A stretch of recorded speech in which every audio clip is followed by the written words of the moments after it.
কাবাডি ভারতের প্রাচীন ও ঐতিহ্যবাহী দেশীয় খেলা। একসময় গ্রামের মাঠ, স্কুলের প্রাঙ্গণ কিংবা পাড়ার খোলা জায়গায় নিয়মিত কাবাডির আসর বসত। কিন্তু স্মার্টফোন, ইন্টারনেট, অনলাইন গেম, সামাজিক যোগাযোগ মাধ্যম ও নানা ধরনের ডিজিটাল বিনোদনের প্রভাবে নতুন প্রজন্মের মাঠমুখী হওয়ার প্রবণতা কমেছে। 7 জন করে 2 দলের এই খেলায় শারীরিক শক্তির পাশাপাশি ক্ষিপ্রতা, কৌশল, ধৈর্য ও দলগত সমন্বয় গুরুত্বপূর্ণ। এই পরিস্থিতিতে 1998 সালে পশ্চিমবঙ্গ থেকে কাবাডিতে ন্যাশনাল চ্যাম্পিয়ন এবং বাংলার ক্যাপ্টেন মোহাম্মদ সিদ্দিক হোসেন মল্লিকের বক্তব্য বিশেষ তাৎপর্যপূর্ণ। বর্তমানে প্রশিক্ষক হিসেবে তিনি প্রতিদিন প্রায় 2 ঘন্টা খেলোয়াড়দের প্রশিক্ষণ দেন। তার মতে, কাবাডিতে সাফল্যের জন্য ধৈর্য এবং দলের সকল খেলোয়াড়ের সঙ্গে সুসম্পর্ক অত্যন্ত জরুরি। খেলার আগে প্রায় 1 ঘন্টা পিটি করানো হয় এবং হার্ট পালস পরীক্ষা করে খেলোয়াড়দের শারীরিক সক্ষমতা অনুযায়ী মাঠে নামানো হয়। পুরুষদের পাশাপাশি মহিলাদেরও প্রশিক্ষণ দেন তিনি। সিদ্দিক হোসেন মল্লিক মনে করেন, খেলো ইন্ডিয়ার মতো সরকারি উদ্যোগের মাধ্যমে কাবাডি আরও এগোতে পারে। বিদ্যালয়গুলিতে নিয়মিত খেলাধুলার পরিবেশ তৈরি করে নতুন প্রজন্মকে মাঠে ফেরানোর উপরও তিনি জোর দেন। তার বিশ্বাস, পরিকল্পিতভাবে এগোতে পারলে একদিন কাবাডিকে অলিম্পিকের মঞ্চেও নিয়ে যাওয়া সম্ভব। যুব সমাজের সামনে সঠিক গাইডলাইন ও সুযোগের অভাবেই অনেক খেলোয়াড় মাঠ থেকে মুখ ফিরিয়ে নিচ্ছেন বলেও তিনি মনে করেন। অন্যদিকে গোঘাটের অনুপনগরের কাবাডি খেলোয়াড় শরীফ আলী খান বলেন, আগের তুলনায় এখন কাবাডি টুর্নামেন্ট কম হচ্ছে। মাত্র 5 থেকে 7 বছর বয়স থেকেই কাবাডি খেলা শুরু করা শরীফের খেলার হাতে খড়ি সিদ্দিক হোসেন মল্লিকের কাছেই। তিনি কর্নার পজিশনে খেলতে বেশি পছন্দ করেন। চোটের ঝুঁকির কারণে অনেকেই খেলা থেকে দূরে থাকছেন বলে তার মত। তার আক্ষেপ, ক্রিকেটকে যেভাবে গুরুত্ব দেওয়া হয়, ফুটবল ও কাবাডিকেও যদি সেই গুরুত্ব দেওয়া হতো, তাহলে এই খেলাগুলি আরও অনেক দূর এগিয়ে যেত এবং আন্তর্জাতিক স্তরে আরও সাফল্য আসত। কাবাডির উন্নতির জন্য সরকারি ক্রীড়া দপ্তরের আরও উদ্যোগ এবং যুব সমাজের সামনে খেলাধুলায় ভবিষ্যৎ গড়ার সুযোগ তুলে ধরার দাবি জানিয়েছেন তিনি। তার মতে, খেলাধুলায় সাফল্য অর্জনকারী যুবক যুবতীদের জন্য চাকরি ও অন্যান্য সুযোগ তৈরি হয়, এই বিষয়টিও নতুন প্রজন্মকে গুরুত্ব দিয়ে ভাবতে হবে।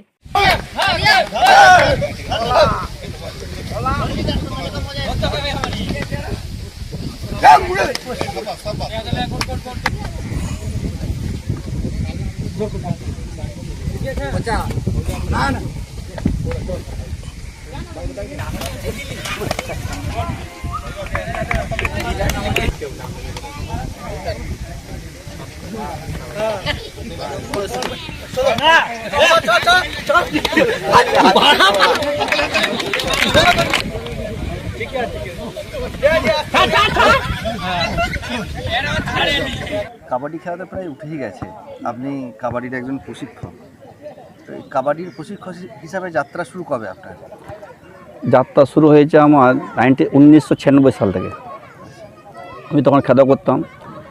আর 98 সালে আমি তখন ন্যাশনাল চ্যাম্পিয়ন হয়েছিলাম কাবাডিতে। National champion? হ্যাঁ, পাঞ্জাবে জলন্ধর স্টেডিয়ামে 1998 সালে। এবং আমি তখন বেঙ্গলের ক্যাপ্টেন ছিলাম। বেঙ্গলোরের ক্যাপ্টেন ছিলেন? হ্যাঁ। তারপরে এখানে চ্যাম্পিয়ন হওয়ার পর থেকে তারপরে মাঝখানে তো প্রচুর বাইরে খেলতে যেতাম, ভাড়া খেলতে যেতাম। এখন মোটামুটি তো রেফারি করতে যেতে হয়।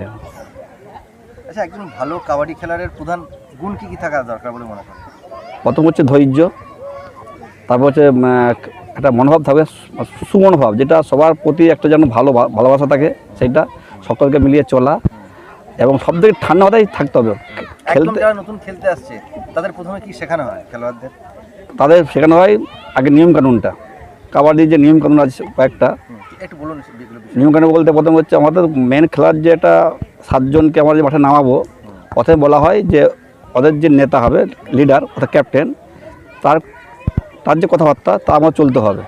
এবারে প্রথম হচ্ছে কি সকলকে মানে সবার সঙ্গে ভালো সুসম্পর্ক রাখতে হবে, ক্যাপ্টেনের সঙ্গে এবং কোচের সঙ্গে। তাহলে কি হবে, সে আগামী দিনে বড় খেলোয়াড় হতে পারবে। আচ্ছা, এই যে দলের খেলাটা হয়, দুটো দলই 7 জন করে থাকে? হ্যাঁ, 7 জন করে থাকে, এক্সট্রা 3 জন থাকে। এই প্রশিক্ষণের কতটা সময় দিতে হয় আপনাকে? প্রায় 2 ঘন্টা প্রতিদিনই দেন? হ্যাঁ, প্রায় 2 ঘন্টা। শারীরিক ফিটনেসের জন্য আর কি ধরনের অনুশীলন করান? শারীরিক ফিটনেসের জন্য আমাদেরকে যেটা মাঠের মধ্যে 1 ঘন্টা আমাদেরকে পিটি করাতে হয়। পিটি বলতে যে ফিজিক্যাল ট্রেনিং যেটা বলা হয়, ওটা করাতে হয়। ওইটা করানোর পরে তাদের দেখা হয়, তাদের মানে হার্ট পাসেল যেটা বলে পালস বলা হয়, সেটা দেখতে হয় যে এটা খেলা উপযুক্ত কিনা। তারপর তাদেরকে আমাদের খেলাতে আমি নিজে করতে পারি। আচ্ছা, এই কাবাডিতে রেইডার বা ডিফেন্ডারের মধ্যে এদের দক্ষতা বা এদের বিষয়গুলো কতটা গুরুত্বপূর্ণ একটু যদি বলেন। যা রেডার হয় তাদেরকে প্রথম জানতে হবে যে আমি যে রেড নিয়ে গেলাম আমার কীভাবে ফিরে আসতে হবে। আগে তো নিয়ম ছিল না যে থার্ড রেড ছিল না, এখন সেটা থার্ড রেড হয়ে গেছে, মানে দুটো ডাকের পরে আবার থার্ড রেড যেটা হলে মারি কি মরি, যে ডু অর ডাই যেটা বলা হয় ওটা আছে এখন। তো ওটা খুব ভাইটাল একটা ব্যাপার।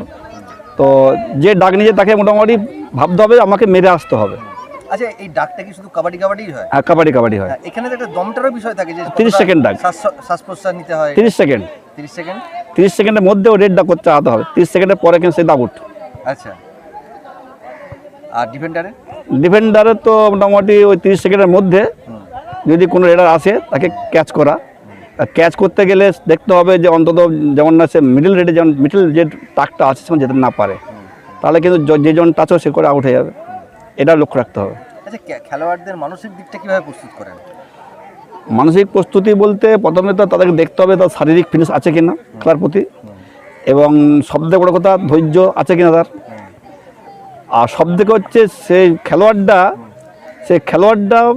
যে ক্যাপ্টেন তার কথা চলছে কিনা, তার কথা শুনছে কিনা, তাহলে সে কিন্তু মোটামুটি খেলাটা আগে নিয়ে দিতে পারবে। আচ্ছা, ছেলেরা তো খেলছে, মহিলাদেরও খেলার কোনো ব্যবস্থা আছে? আমাদের এখানে নেই, কিন্তু আমি যেখানে থাকি সেখানে কিন্তু মেয়েদের খেলার ব্যবস্থা আছে। আচ্ছা, মহিলার যারা কাবাডি যারা খেলবে সেখানেও কি একটা শারীরিক মাপজোপ বা ধরুন তাদের ওই পিটি করানোর? হ্যাঁ, আছে সেম সাইড একইভাবে দেখা হয়। আচ্ছা, এই গ্রামাঞ্চলে কাবাডি খেলা কি মনে হচ্ছে আগের থেকে তো কমেছে না বেড়েছে? আমি যখন খেলোয়াড় ছিলাম তখন কিন্তু ব্যাপক আকারে খেলা চলতো, মাঝখানটা লোপ পেয়েছিল, আমি তখন বাইরে চলে গেলাম। তারপর এখন ইদানিং মোটামুটি খেলাটা অনেকটা বেড়ে গেছে, বৃদ্ধি পেয়েছে কাবাডিটা। তো এই যে আগের থেকে খেলা কমে যাওয়া, এর কারণটা কি? এখন খেলা কমে যাওয়ার একটাই মেন কারণ মোবাইল আসার পর থেকে ছেলেমেয়েরা মোবাইল প্রতি আসক্ত হয়ে পড়ে খেলাটাকে আস্তে আস্তে তারা দূরে সরে গেছে। গ্রামাঞ্চলে তো অনেক প্রতিভাবান ধরুন খেলোয়াড় আছে, জি, তারা এই কাবাডি খেলায় তারা কিভাবে সুযোগ নেবে? আমরা একটা ওই সুযোগ দেওয়ার জন্য একটা আমরা কোচিং খুলেছি, একটা ফর্ম দেবো আমরা, সেই ফর্মটাতে নামটা সব লেখা আছে, ওখানে পূরণ করার পরে আমাদের ক্লাবের সঙ্গে যোগাযোগ করতে হবে। আমরা সেখানে ভর্তি না পড়ে তারপর থেকে তাকে আবার কোচিং দেওয়া ওদের সিস্টেম আছে। কেন্দ্রীয় সরকারের যে খেলো ইন্ডিয়া যে প্রোগ্রাম হচ্ছে সেখানে থেকে কি খেলাটা উপকৃত হবে? আশা করি উপকৃত হবে। এরকম খেলা আপনারা পেয়েছেন? না, এখন পর্যন্ত আমাদের কোনো সেরকম খবর নেই, তবে আগামী দিনে আসতে পারে, সম্ভাবনা আছে। আচ্ছা, একজন খেলোয়াড়কে রাজ্য বা জাতীয় পর্যায়ে নিয়ে যেতে গেলে আপনি কিভাবে পরিকল্পনাভাবে সাজান থাকে, মানে কিভাবে তাকে প্রস্তুত করেন, এটা একটু বলেন। প্রথম হচ্ছে কি তাকে দৈনন্দিন যে একটা নিয়মিত হবে, তাকে মাঠে আসতে হবে। মাঠে আসার পরে কোচের মতো কথা শুনতে হবে। তারপরে যতগুলো রাজ্য স্তরে বা আমাদের ডিস্ট্রিক্ট স্তরে যে খেলাগুলো আছে সেটা প্রতি জায়গায় তাকে অংশগ্রহণ করতে হবে, তারপরে মানে কি বলবো উচ্চ শিখর যেতে পারবে। আচ্ছা, এই শারীরিক যে ব্যায়াম ট্যাম যেগুলো বললেন পিটি করানো, তো আপনারা শারীরিক দিকটা প্রস্তুত করলেন, হ্যাঁ। এর সঙ্গে তার যে খাওয়া দাওয়া এই বিষয়টাও কি নজর রাখেন? একদম। খেলা বিশেষ করে একটা কথা আছে যে physical education is the education to the physical activities, শরীরচর্চা মেন গুণ। এটা রাখতে হলে পুষ্টির খাবার তো রাখতে শরীরে প্রয়োগ করতেই হবে। কাবাডির ভবিষ্যৎ নিয়ে কি ভাবছেন? কাবাডির ভবিষ্যৎ কি বলবো না, ফার্স্টেই তো বললাম মাঝখানটা লোপ পেয়ে গেছিলো, এখন আস্তে আস্তে করে আমরা এটাকে বৃদ্ধি করতে পেরেছি। এবারে যদি কোনো খেলোয়াড় যদি সেরকম জায়গায় পৌঁছতে পারে তাকে বড় জায়গায় পৌঁছে দেওয়াটা আমাদের মূল লক্ষ্য, সেই জন্য আগামী দিনের জন্য কোনো একটা বড় খেলোয়াড় তৈরি হতে পারে। আচ্ছা, আপনার কি মনে হয় কাবাডিকে অলিম্পিকে দেখতে হলে কি পরিবর্তন আনা দরকার? প্রথম বলতে তাকে প্রথমে তার বাড়ির দিকটা দেখতে হবে আগে। না, কাবাডি খেলাটা কি অলিম্পিকে আনতে গেলে কি প্রয়োজনীয় পদক্ষেপ নেওয়া? অলিম্পিকে আনতে গেলে প্রথমে আমাদেরকে একটা বড় একটা রেজিস্টার ক্লাবে তাদেরকে আগে ঢোকাতে হবে, সেখানে প্র্যাকটিস করাতে হবে, সেখানে তার যাবতীয় যা সরঞ্জাম প্রয়োজন, যাবতীয় যা দরকার সেগুলোকে আমাদেরকে মানে ব্যবহার করতে হবে। কাবাডি কি অলিম্পিকে নিয়ে যাবে বলে সম্ভব? আশা করি এখন তো যার দিকে ওটা চলছে এখন। আচ্ছা, এই কাবাডির বিষয়ে যে নতুন প্রজন্মে যারা এখনো যারা মাঠে আসে না, যারা হয়তো এখনো সেইভাবে ক্রিকেট নিয়ে ব্যস্ত থাকে, তো তাদের উদ্দেশ্যে কি বলবেন? এবারে একেবারে যুবক যারা বা ছাত্র যারা, তাদের উদ্দেশ্যে কি বলবেন? যুবকরা বিশেষ করে গ্রামাঞ্চল যারা ছেলেরা আছে তারা কিন্তু খেলতে আগ্রহী, কিন্তু তাদের গাইডলাইনটা ঠিক নেই, নাই থাকার জন্য তারা এই জায়গায় আসতে পারে না। তা এই জন্য এটা গাইডলাইনটা ঠিক করার জন্য সরকারি উদ্যোগ, বিশেষ করে সরকারি স্কুল বা প্রাইমারি স্কুল থেকে সেখান থেকে কোনো রকম উদ্যোগ নেওয়া প্রয়োজন বলে আপনি মনে করেন? অবশ্যই এবং ওটা কি ধরনের সেটা একটু বলুন। এবং যদি সরকারি যদি কোনো অনুদান থাকে, এই খেলার প্রতি যদি কোনো হেল্প সাহায্য থাকে, তাহলে আমাদের ছেলেমেয়েরা নিঃসন্দেহে ভালো জায়গায় পৌঁছতে পারবে। এদের খেলার প্রতি আগ্রহ আছে, এরা যেতে পারবে। স্কুলগুলো কি আগের মতো আর কাবাডি খেলাচ্ছে? না, সব স্কুলে খেলানো হয় না। এই একটা আমাদের একটা মানে খুব স্কুলগুলোর উদ্দেশ্যে আপনি কি বার্তা দেবেন? স্কুলগুলোতে বার্তা বলতে ধরুন আমার যতগুলো হাতে আছে, যেগুলো আমার মানে বললে চলবে, সেগুলোকে আমি যতটা পারবো বার্তা বহন করতে পারবো। সব জায়গাতে আমার সম্ভব নয়, তবে হ্যাঁ সকলকে জানাতে হবে, আমাদের সঙ্গে যারা আছে খেলাধুলা করতে তাদেরকে বলতে হবে আগামী দিনে যেন এই খেলা যেন আরও উন্নত করতে পারে, এই বার্তা। অসংখ্য ধন্যবাদ দাদা আমাদের সময় দেওয়ার জন্য। আপনার নাম এবং পরিচয়? আমার নাম হচ্ছে মোহাম্মদ সিদ্দিক হোসেন মল্লিক। আমি একজন কাবাডি খেলোয়াড়। 1998 সালে আমি পাঞ্জাবে জন্দর স্টেডিয়ামে চ্যাম্পিয়ন হয়েছিলাম, ন্যাশনাল চ্যাম্পিয়ন, এবং 3 বছর কলকাতা সল্টলেকে কোচ ছিলাম। এখন বর্তমানে শিক্ষকতা করি। কাবাডি খেলা কীভাবে শুরু করলে? একবারে ছোটো থেকে খেলা শুরু করলে নাকি বড় বয়সে? না, ছোটোর থেকে, অনেকটা ছোটোর থেকে খেলতাম। আমাদের এই যে মাস্টার মশাই ছিল, আপনাকে এর আগে বলছিলেন, উনি একজন বড় মাপের প্লেয়ার ছিলেন। আমাদের ওয়েস্ট বেঙ্গলের ক্যাপ্টেনও খেলেছেন উনি এক সময়। উনি আমাদেরকে সম্ভবত যতগুলো ছেলে আছে যারা প্র্যাকটিস করে, উনি আসেন, সাধারণত গাইড করেন একজন কোচের মতো। কতদিন ধরে খেলছো কাবাডি? প্রায় হতে পারে, আমি আমার কথা বলছি, 5-7 বছর আমি আমার বয়সে খেলছি। তারপর আরও ছেলেরা আছে, আমাদের সিনিয়ররা আছে, তারা খেলেছে। এখন আমরা খেলছি, আমাদের জুনিয়রের পরে খেলবে। আমাদের যে মাস্টার মশাই যিনি আছেন, উনি থাকেন সর্বনিয়ত, যতটা পারেন আমাদেরকে সময় দেন। কোচিং দেন? অবশ্যই ভালো কোচিং দেন, সবার সাথে খুব ভালো ব্যবহার, সবার সাথে কথাবার্তা, খুব ভালো। সব থেকে পছন্দের পজিশন তোমার কোনটা? কোন পজিশন? আমার অবশ্যই রাইট কর্নার। রাইট কর্নার বা লেফট কর্নার, কোনো একটা কর্নার হলে মোটামুটি ভালো লাগে সব থেকে। আর কাবাডি খেলা এমনি আন্তর্জাতিক স্তরে খেলা দেখা হয়? হ্যাঁ। প্রতিদিন কতদিন করে প্র্যাকটিস করো?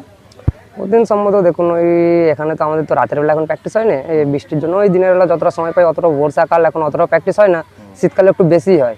আচ্ছা, এরকম কোনো ঘটনা মনে আছে খুব স্মরণীয় ম্যাচ একটা মনে আছে? খুব স্মরণীয় বলতে পারেন, এর আগের বছর আমাদের এই একটা টুর্নামেন্ট হয়েছিল, তো সেইখানে ছিল এটা এই মেদিনীপুরের দিকে। আচ্ছা, অনেক বন্ধু বান্ধবরা আছে যারা কোচিংয়ে প্র্যাকটিস করে বা সর্বনিয়ত তারা খেলাধুলা করে, তার সাথে গিয়েছিলাম। মানে একদম আমাদের মাস্টারমশাই রেফারি ছিলেন ওই ম্যাচেতে।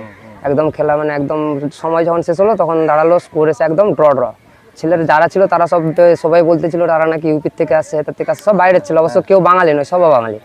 তাদের সাথে খেলেছিলাম আমরা। খেলে আমাদের যে টিম ছিল, টিম অবশ্য ড্র করে, তারপরে ট্রাই থাকার পরে আমরা এবার ভাগ্য খারাপ বা দুর্ভাগ্যবশত ওই 5টা করে রেড দিয়েছিল, সেইখানে আমরা হেরে গেছিলাম। কতদিন আগে এটা? এটা এই 1-1.5 বছর আগে হবে। আচ্ছা, এতদিন তো খেলছো, ধারে পাশে খেলার প্রচলন কি বেড়েছে না মনে হচ্ছে আগের থেকে আরো কমে গেছে? না দেখো, আগে টুর্নামেন্ট হতো, এখনো হচ্ছে, এখন একটু ফুটবলের দিকে মানুষ এগিয়ে যাচ্ছে। দেখছি আমাদের এই দিকে যেগুলো কাবাডি হতো, এখন দেখছি ফুটবল টুর্নামেন্ট হচ্ছে। এই যে কাবাডি থেকে সরে আসা, ফুটবলে চলে যাওয়া বা ক্রিকেটে চলে যাওয়া, এর কারণটা কি মনে হয় একজন খেলোয়াড় হিসেবে তোমার? সেটা দেখো, এবার কাবাডি খেলায় একটু সর্বোচ্চ কথা হচ্ছে, কাবাডি খেলায় একটু রিস্ক বেশি। রিস্ক হলো মজা আছে খেলাতে, তবে কাবাডি খেলায় রিস্ক হলো, দেখো ছেঁড়াছুড়ি তো এটা কাবাডি খেলাতে একটু বেশি হয়। সেটা আমরা কেন, সবাই জানে, যারা কাবাডি পছন্দ করে, যারা খেলাধুলো করে, তারা সবাই জানে কাবাডিতে একটু মানে ছেঁড়াছুড়ি একটু বেশি হয়, পড়লে আপনার একটু আঘাত বেশি পায়। ওই কারণে একটু কাবাডির থেকে মানুষ হয়তো সরে যাচ্ছেন বা কোনো কারণবশত হয়তো। দেখো, এবার মানুষের রুচিবোধ সব সর্বনিয়ত ঠিক থাকে না, যার যেটা পছন্দ। এবার এখন দেখা যাচ্ছে বেশিরভাগ যুব সমাজ দেখছি ফুটবলের দিকে আক্রান্ত বেশি, ক্রিকেটের দিকে আক্রান্ত বেশি। আর মেন কথা হচ্ছে, আমাদের ভারতবর্ষে ফুটবলকে, ক্রিকেটকে যতটা চাহিদা দেওয়া হয়, মানে ক্রিকেটের প্রতি মানুষ যেভাবে দেখে, সব যেভাবে দেখছে, সেইভাবে যদি কাবাডিকে বা ফুটবলকে দেখতে, অনেকটা আগে যেত কাবাডি। ফুটবলকে অতটা দেখছে না, কাবাডিকে অতটা দেখছে না, দেখছে কোনটা, ক্রিকেটটাকে।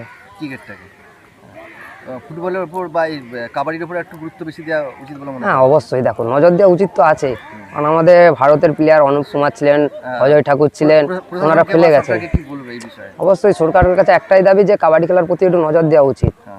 দেখা যায় মানুষ, মানে ছেলেরা যারা প্র্যাকটিস করছে, তাদেরকে একটু সুযোগ সুবিধা করে দেওয়া, তারা যেন একটা ভালো পজিশনে যেতে পারে। যেখানে দেখলাম যে খুব মানে প্র্যাকটিসের ইচ্ছা ছেলেদের, সেখানে একটা কোচিং নিয়োগ করা। সরকার তো চাইলে সবই পারে না। কোন খেলোয়াড়দের খেলা দেখেছো? আমি সম্ভবত বলতে পারেন অজয় ঠাকুর আছে, অনুপ কুমার আছে, তারপর হচ্ছে আপনার সন্দীপ নারওয়াল আছে, তারপরে এখন তো প্রদীপ নারওয়াল তো এখন রিসেন্ট খেলছে। তারপরে এখন রিসেন্ট অনেক প্লেয়ারই খেলছে এখন অতটা মানে যারা খেলছে নতুনদের অতটা নাম জানি না, অতটাও দেখি না। আগে যারা ইচ্ছা আছে এই সমস্ত খেলার সঙ্গে অবশ্যই দেখো, সুযোগ পেলে সব মানুষের ইচ্ছা থাকে, তারা একজন বড় সেলিব্রিটি বা ভালো মানের প্লেয়ার, তাদের সাথে দেখা করার সবার ইচ্ছা থাকবে না? আচ্ছা, একজন খেলোয়াড় হিসাবে প্রশাসন বলো বা সরকারি ক্রীড়া দপ্তরের কাছে কি ধরনের তুমি আবেদন বা কি ধরনের বার্তা দিতে চাইছো? আবেদন বলতে একটা কাবাডি খেলার মাঠ, সেখানে একটা যেমন একটা কোচ থাকে, মোটামুটি ছেলেদেরকে ডেকে প্র্যাকটিস করাবে, ছেলেরা যখন থাকবে তাদের প্রতি একটু নজর দেওয়া, তাদেরকে গাইড করা, যাতে তারা একটা ভবিষ্যতে একটা ভালো পজিশনে যেতে পারে খেলাধুলার মাধ্যমে, এটাই বলবো। স্কুল কলেজের ক্ষেত্রে? স্কুল কলেজের ক্ষেত্রে স্কুল কলেজে ফুটবল কাবাডি সবই হচ্ছে, তো সেখানেও বলবো ফিজিক্যাল এডুকেশন যেগুলো থাকে তার মধ্যে কাবাডিটাকেও রাখো, বা সেইখানে একটু ভালো মতো করে কাবাডি খেলাটা তো মানে যাতে সুযোগ সুবিধা দেওয়া হয়, যাতে ছেলেরা আগিয়ে যেতে পারে, ছেলে মেয়েরা, এটাই বলবো। ভবিষ্যতে কোন পর্যায়ে খেলতে চাও? দেখুন, খেলার তো ইচ্ছা সবারই অনেকটা দূরেই থাকে, লক্ষ্য তো আর কারো ছোট থাকে না। একটু শুনি না আমরা। দেখুন, মেন কথা হচ্ছে এখন যদি এই যে দেখুন প্রো কাবাডিতে এখন আমাদের ইন্ডিয়ার মধ্যে টপ লিগ বলতে গেলে প্রো কাবাডি, তাছাড়া ছোটোখাটো টুর্নামেন্ট এগুলো তো আমাদের খেলেই থাকে, আর বড় টুর্নামেন্ট বলতে গেলে প্রো কাবাডি, সবার ইচ্ছা এটা।